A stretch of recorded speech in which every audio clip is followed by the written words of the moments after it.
తేన్పులు అంటే ఇంగ్లీష్లో బెల్చింగ్స్ అంటాము. అంటే ఏంటంటే తినగానే ఇప్పుడు ఎప్పుడైతే ఏమవుతుంది, మన స్టమక్ అనేది ఇంత కెపాసిటీ ఉంటుంది, ఒక బెలూన్ అనుకోండి. సో బెలూన్లో ఎప్పుడైతే మనం వాటర్ నింపుతూ ఉంటాం, సో దాన్ని మనం ఫుడ్ తింటున్నాము. సో అది ఎంతవరకు పట్టగలదో అంతవరకు తింటే ఆ బెలూన్ బాగానే ఉంటుంది. దానికన్నా ఎక్కువైతే ఏమవుతుంది, పగిలిపోతుంది, లేకపోతే బయటకు వచ్చేస్తుంది. సో అదేవిధంగా మన స్టమక్ అనేది ఒక బెలూన్ లాంటిది. సో మనం తినేది ఎంతవరకు దాని కెపాసిటీ ఉంటుందో అంతవరకు ఉంటే బాగానే ఉంటుంది.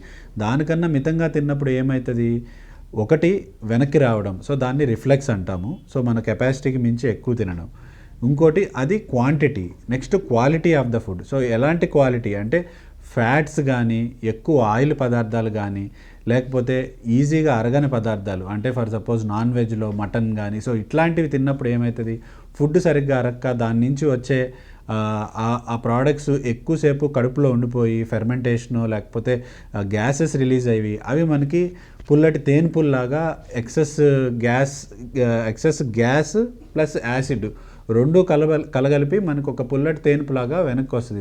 దాన్ని బెల్చింగ్స్ అంటాం, లేదంటే తేన్పులు అంటాం. సో ఇది కూడా ఆ పుల్లటి తేన్పులు itself is an indication of gastritis or any gastroesophageal reflex disease అంటాం. అంటే ఏంటంటే మనకి వెనక్కి రిఫ్లెక్స్ వస్తుంది. సో దానివల్ల ఈ పుల్లటి తేన్పులు వస్తున్నాయి అన్నమాట. సో వీటికి ఎప్పుడైనా ఇట్లాంటి గ్యాస్ట్రైటిస్ కానీ గ్యాస్ట్రైటిస్ వచ్చిన వాళ్ళకి ఎట్లాంటి జాగ్రత్తలు తీసుకోవాలి అంటే, తక్కువ ఫుడ్ ఎక్కువసార్లు తీసుకోండి, ఒకేసారి ఎక్కువ ఫుడ్ తీసుకోవద్దు. ఇంకొకటి ఎక్కువగా అధికంగా ఉన్న ఫ్యాటీ ఫుడ్స్ కానీ, డీప్ ఫ్రైడ్ డీప్ మసాలాస్ ఉన్నవి ఇట్లాంటి ఫుడ్స్ అనేవి అవాయిడ్ చేయాలి.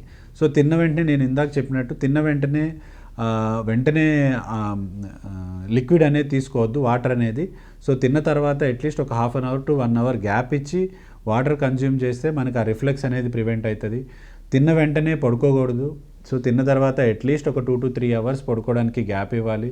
సో నైట్ ఏదన్నా లైట్గా ఉండే ఫుడ్ తీసుకోవాలి. పక్కకు తిరిగి పడుకోవడము, కొన్ని మెత్తల్లో ఎత్తు పెట్టుకోవడము, సో ఇట్లాంటివి చేస్తూ ఉంటే మనకు ఆ రిఫ్లెక్స్ అనేది మన హ్యాబిట్స్ ద్వారానే మనకి చాలా వరకు కంట్రోల్ అవుతుందండి.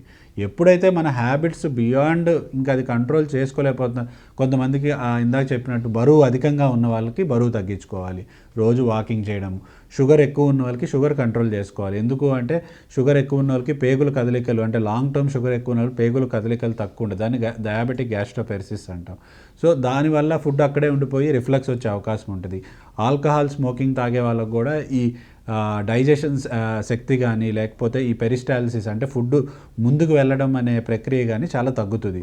సో ఇట్లాంటి అలవాట్లని మనం తగ్గించుకుంటే ఆటోమేటిక్గా ఈ గ్యాస్ట్రైటిస్ కానీ, జీఈఆర్డి రిఫ్లెక్స్ డిసీజ్ కానీ ప్రివెంట్ అవుతుంది. ఎప్పుడైతే దీనికి బియాండ్కి వెళ్తామో అప్పుడే ట్యాబ్లెట్స్ కానీ, లేకపోతే దానికి మించిన ఎండోస్కోపీ చేయడం కానీ ఇంకా అట్లాంటివి చేయాల్సి వస్తుంది.